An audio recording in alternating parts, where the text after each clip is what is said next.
Who explains himself has already lost. Machiavelli. They'll accuse you. They'll whisper your name in rooms you've never entered. And the first instinct of the weak is to explain, to prove, to defend. But you're not here to be understood. You're here to be respected, feared, remembered. Every time you defend yourself, you kneel.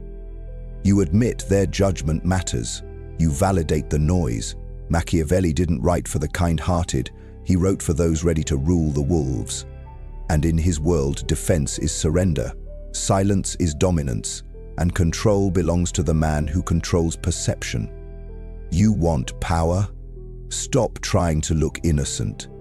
Innocence is for lambs. The lion walks away while the prey screams. When you refuse to justify, you become a mystery. And mystery breathes fear. Fear makes men obey. Obedience bends the world in your direction. You are not here to fit in. You're here to operate above them. Above petty arguments. Above accusations. Above apology. Let them think what they want, while you engineer the outcome. Because only the untouchable man plays a game where truth is optional and perception is everything. The only thing. So, hear me now. If you want to become untouchable, if you want your name to walk into rooms before you do, there is one rule. Never defend yourself. Comment this below right now. I bend reality. I never justify. Let them know you're no longer playing on equal ground. 1. The golden rule of power. Perception greater than truth. They told you the truth would set you free, that honesty is power. But in the real world, the world Machiavelli wrote for, truth is just another tool. It's not about what's true.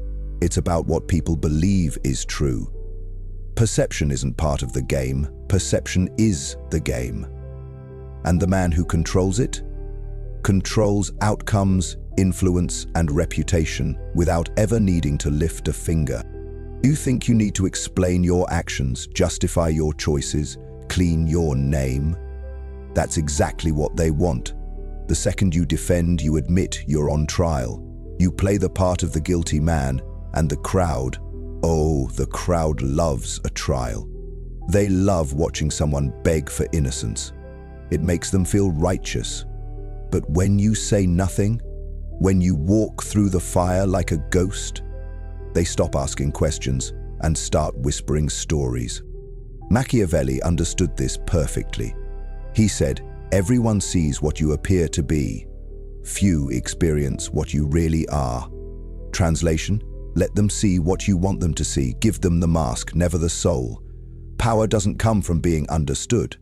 It comes from being untouchable, unpredictable, unreadable. Truth is only useful when it serves you. If not, let it die in silence.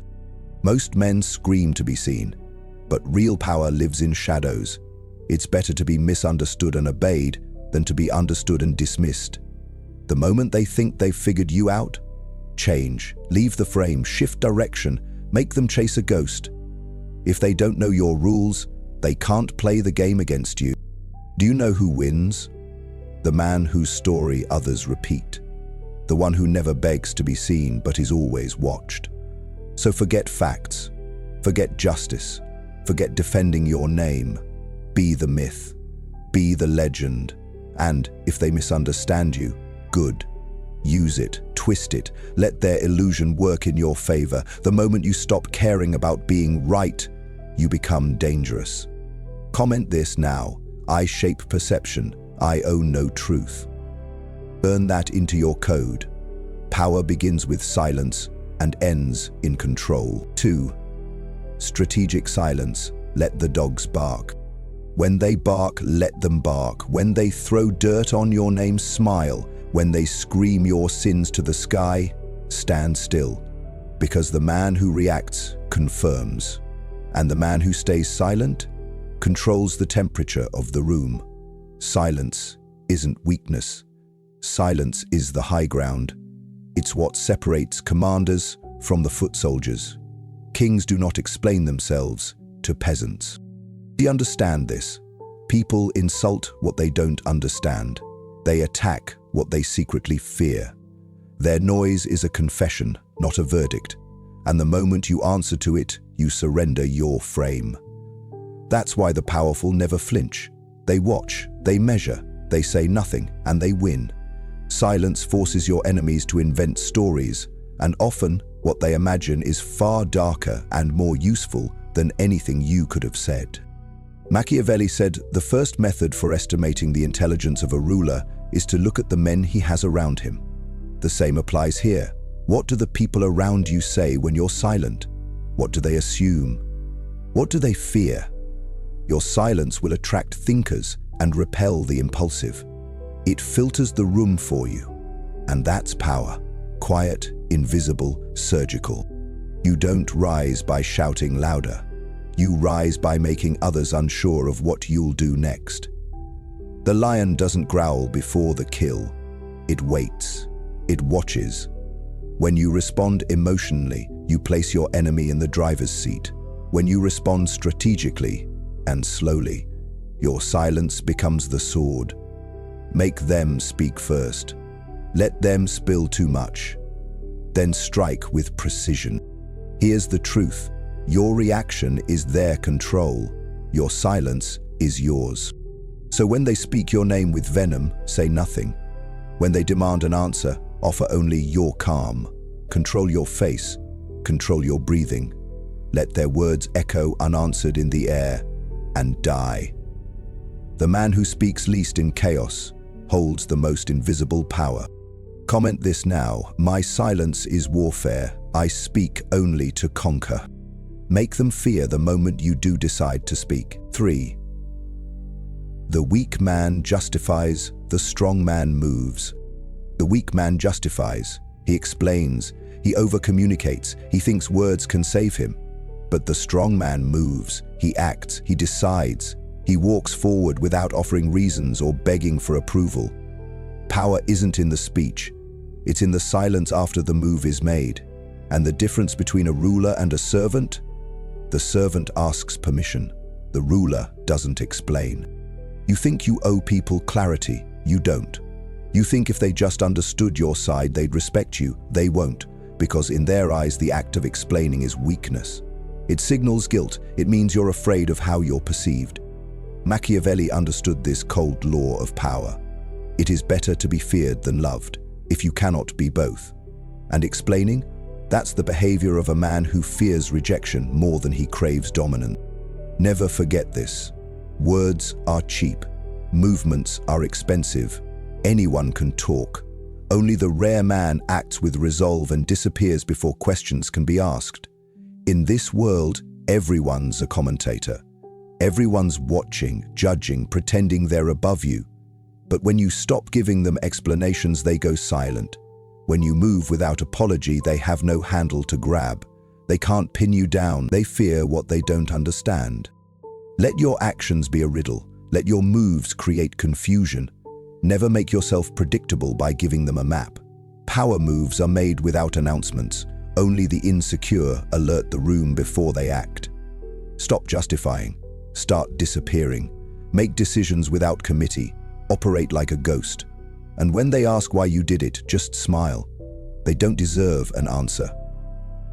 A lion doesn't explain why it hunts. A king doesn't apologize for claiming his throne. You don't ask for permission to lead. You show up. You dominate. And you vanish when the work is done. That's the way of cold power. Comment this now. I act. I never ask. Because once you stop justifying, you start controlling. 4. Build a reputation that precedes you. Your name should enter the room before you do. That's the game. Not followers, not fame, reputation. The quiet echo that makes people sit up when they hear you're coming. Reputation is the shadow of power. And in this world, it is more dangerous than money, louder than words and sharper than any sword. Why? Because people don't respond to you. They respond to what they believe you are capable of. You don't build power by shaking hands. You build it by making moves that leave a scar on the social fabric. Do things they'll talk about for months. Be seen doing what most men avoid. But here's the secret. Never explain what you're doing. Let the mystery do the lifting. The moment they can define you, they can control you. But when they can't figure out what game you're playing, you own the board. Machiavelli said, "A prince is also esteemed when he is a true friend and a true enemy." That means you make your position clear. Be loyal to the few, ruthless to the rest. Reputation is clarity in a world full of cowardly ambiguity. You don't have to say much, just be known for being exact, decisive, and utterly cold when crossed. That kind of image burns itself into people's memory. Your job is not to be liked, it's to be remembered. And the most powerful reputation, the one they whisper about, the one built not on words, but on consequences. You don't have to speak of what you've done, others will. And every time your name is brought up, people should wonder if they're next. Not because you're loud, but because your silence hides power. Think of reputation like a weapon. It fights for you while you sleep. It speaks in rooms where you're not invited. It builds fear or favor before you ever walk in. But it must be curated, protected, and weaponized. Be deliberate. Be legendary. One clean act of domination is worth more than 100 clever posts. Comment this now. My name is power. My presence is a warning. Because the ultimate flex is having others adjust their behavior just from hearing you're near. 5. Frame or be framed. Narrative is a weapon. Let me tell you something most men never learn. If you don't control the story, you become part of someone else's. That's the rule. That's the war. Life is not about facts, it's about frames. The man who frames first wins. The man who controls the narrative shapes how people see reality, and in power games, perception is stronger than truth. Every time. You want to know why politicians survive scandals, why warlords become legends, why men with blood on their hands are worshipped? Because they control the narrative. They create a lens, a story, a frame so strong that even when the truth is exposed, people still follow. The facts don't matter if the frame is locked. And the second you play defense, trying to undo someone else's version of your story, you've already lost. Machiavelli said, "Men judge more by the eye than by the hand, because it is given to everyone to see you, but to few to touch you. They'll never know what you did, only what they see. And what they see depends on how well you craft your myth." So ask yourself, what version of you are they looking at? The one they built in their mind, or the one you engineered on purpose?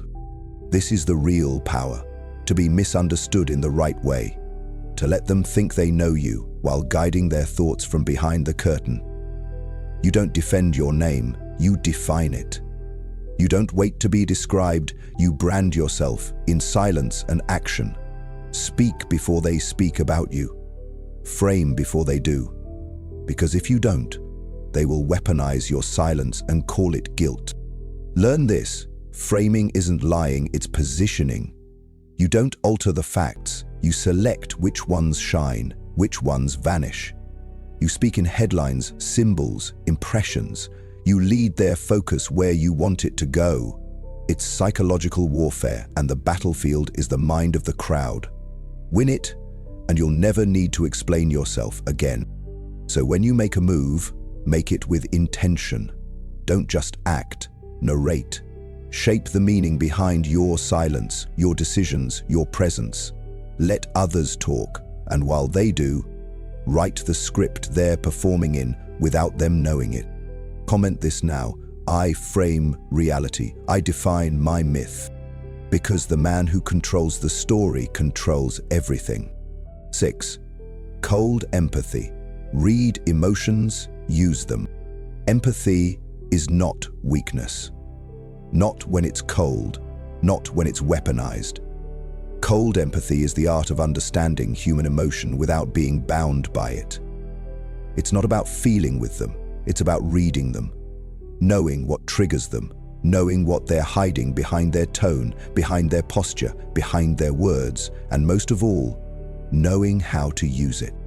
The fool gets emotional. The master observes emotion. When a man insults you, you hear insecurity. When a woman flatters you, you see motive. When the room is laughing, you measure who's leading and who's performing. This is what cold empathy gives you. X-ray vision into the social battlefield. You stop reacting, you start calculating. Machiavelli said, "The wise man does at once what the fool does finally." In the context of power, that means anticipate what others will feel before they feel it. Predict their jealousy. Forecast their fear.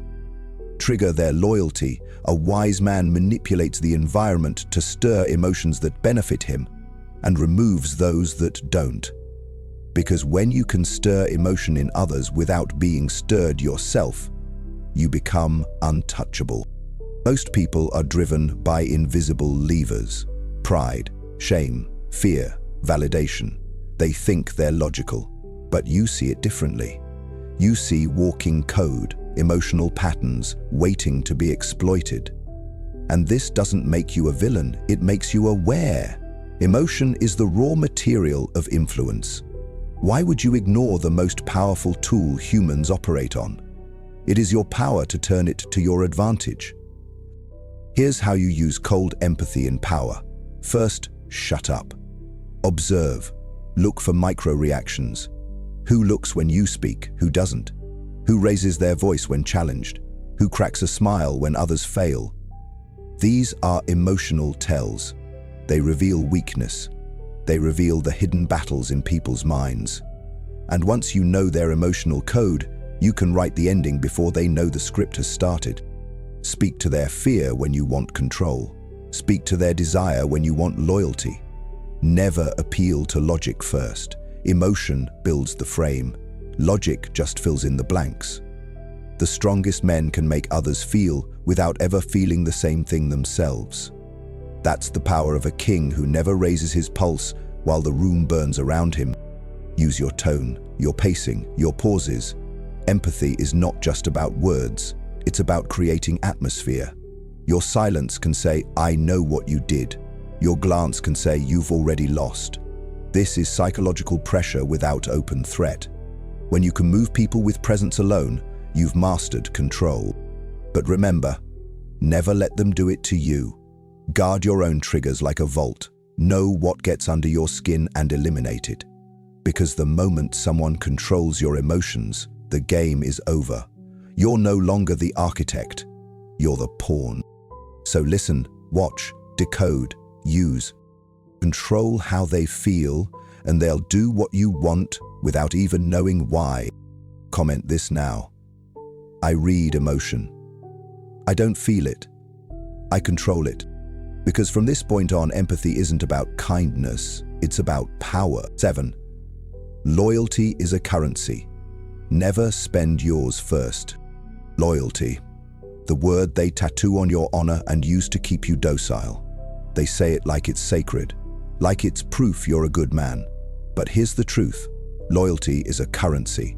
And like all currency, it must be earned, weighed, and traded with calculation. The man who gives his loyalty first is the man who gets used, again and again. Because in this world, unconditional loyalty is a weapon used against fools. You don't win power by being loyal. You win it by being observed as valuable. You let others attach themselves to you because of your strength, your mind, your ambition. Let them prove themselves. Let them sweat for your approval. Never reverse the order.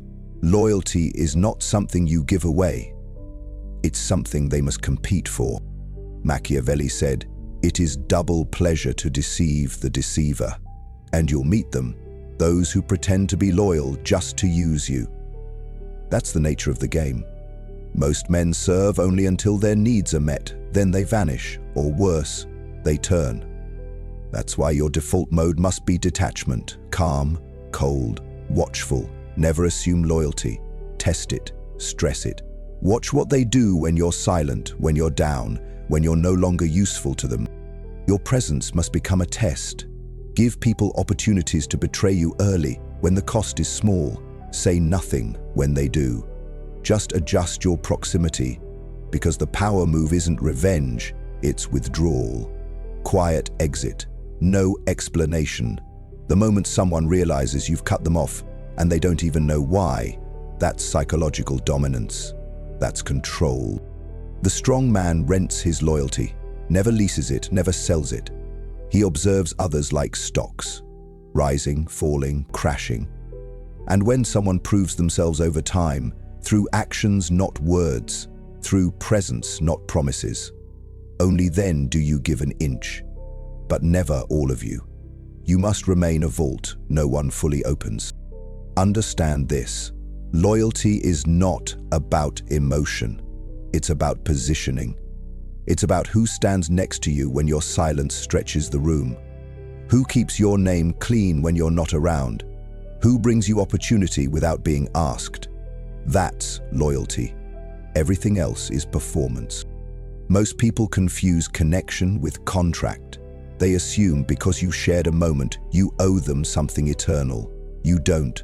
Respect their humanity, yes, but don't confuse closeness with commitment. The moment someone demands loyalty without having proven value, they've shown their hand. That's entitlement, not alignment. So, how do you play this? Like a king, you move with courtesy but never naivety. You show respect but not submission. You give trust in pieces, never all at once. Let your relationships orbit around purpose, not emotion. And remember, when people feel your detachment, they will try harder to earn your warmth. That's leverage. Don't let your loyalty become your leash. Let it be your most precise instrument, measured, scarce, and always under your control. Comment this now. My loyalty is earned, never given, never begged for.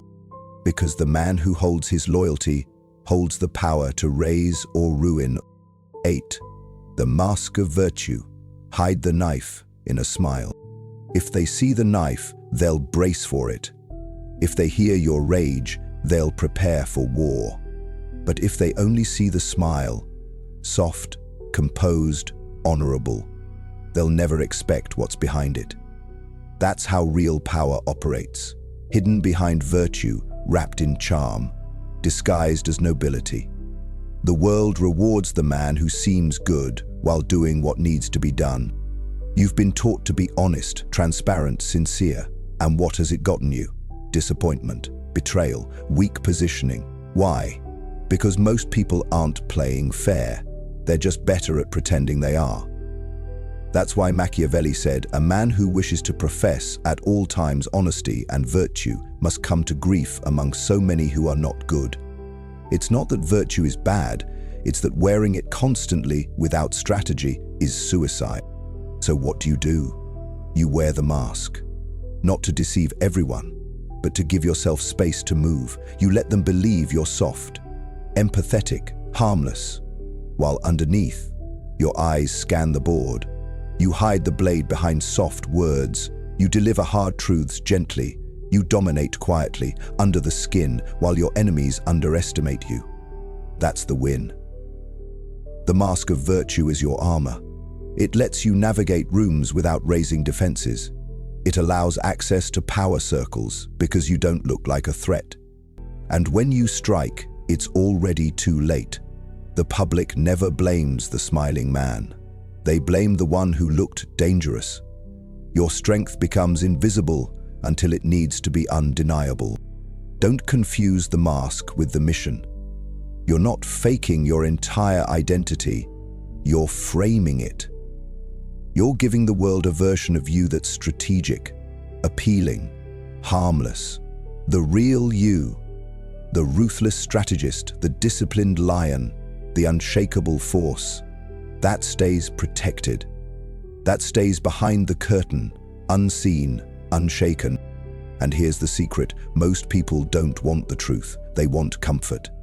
Give them comfort. Let them see a man of virtue, let them nod, agree, support you, never realizing the decisions you're making are calculated, cold, and years ahead.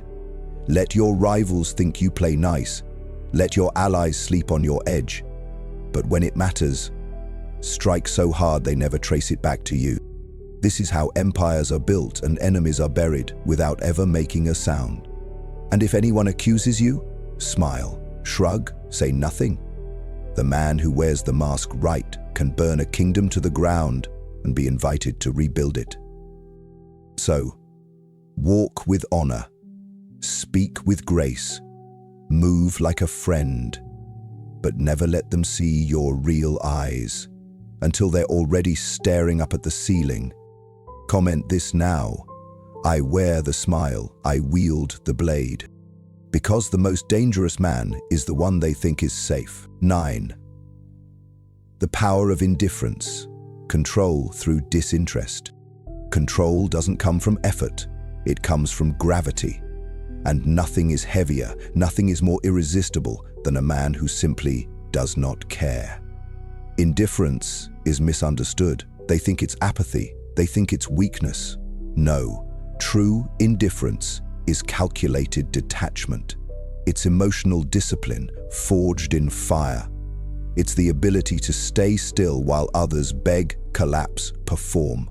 When you are immune to reaction, you become immune to manipulation. Everyone wants something. Everyone chases validation, approval, love, control. And when you want, you expose yourself. You become readable, predictable, controllable. But when you master the art of not needing anything from anyone, you terrify them, because now they have no tool to move you, no string to pull. They see your silence and feel powerless. And that makes you powerful. Machiavelli knew this perfectly. The vulgar crowd always is taken by appearances, and the world consists chiefly of the vulgar. Appear disinterested and they'll chase, appear indifferent and they'll obsess. When you act unaffected, the world leans in harder, needing to know what you see, what you know, what you're thinking. Indifference creates demand. The less available you are, the more valuable you become. You want to make someone desperate? Withdraw. Make them chase your presence. Delay your replies. Cancel with composure. Starve them of your emotional investment, not out of cruelty, but out of strategy. When you become scarce, you become sacred. They project more value onto you simply because you're not reacting like the rest. That's not arrogance. That's leverage. Here's the truth. The person who wants less always controls the one who wants more. So train yourself. Emotionally fast. Practice withholding the impulse to respond. Don't over-explain. Don't overreact. Don't overcommit. Observe first, move later. If it doesn't serve your mission, let it die in silence. Most battles disappear when you stop giving them your energy. Indifference isn't doing nothing, it's doing only what matters. It's cutting the noise, it's filtering the irrelevant. It's showing up with intention and leaving without warning. The man who can detach at will is the man who cannot be controlled.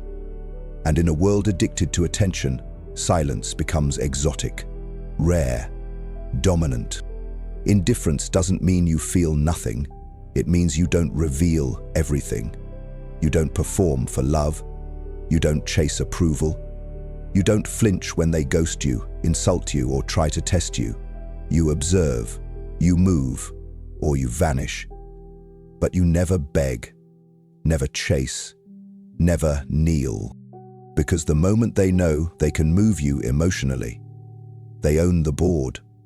But when they look into your eyes and see nothing but calm calculation, they start playing differently, with hesitation, with fear. They start making mistakes. That's when you've already won. Take this now.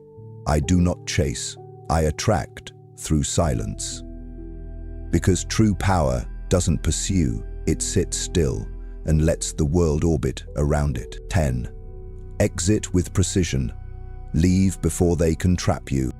A man who stays too long becomes predictable. Predictable becomes controllable. And controllable is a death sentence for power. That's why the powerful don't wait until they're pushed. They vanish before the hands reach for them. In this world, the most strategic move you can make is knowing exactly when to exit and doing it without a word. Most people cling, they overstay, they beg for closure, they demand clarity, but you leave before they understand what's happening. You detach before they realize they were dependent, because real power doesn't just win, it ends on its own terms. That's the last flex, the final frame. Not staying to explain, but disappearing with total control. Machiavelli said, "Whosoever desires constant success must change his conduct with the times." Meaning, you evolve, you move before the pattern collapses. Whether it's relationships, alliances, business, power circles, you must sense the shift before it's visible. And when you feel it coming, don't fight, don't warn, don't ask. Just exit. Quiet, clean, cold. You don't owe a farewell. You don't owe peace talks. You don't need to play the hero. The lion doesn't justify why it walks away from the kill. He simply knows it's done. That's the kind of closure a strategist respects. No burned bridges, just quiet removal. The power isn't in the storm, it's in the silence that follows your absence. Here's the truth they won't teach you. Staying too long weakens the legend. The longer they see you, the more they take you for granted. But leave at your peak, you become a myth. Let them wonder why you disappeared. Let them replay your words, searching for signs. That's how ghosts are made. That's how legacies are born. So, make your presence valuable, but your absence unforgettable. Comment this now. I exit early, I leave legends behind. Because the final move of a powerful man is knowing when not to play anymore. If this changed how you see the game, like the video, subscribe for more ruthless insight, and turn on notifications because next time we go even deeper. Remember, never defend, never explain, just control. You're not here to be liked. You're here to become untouchable.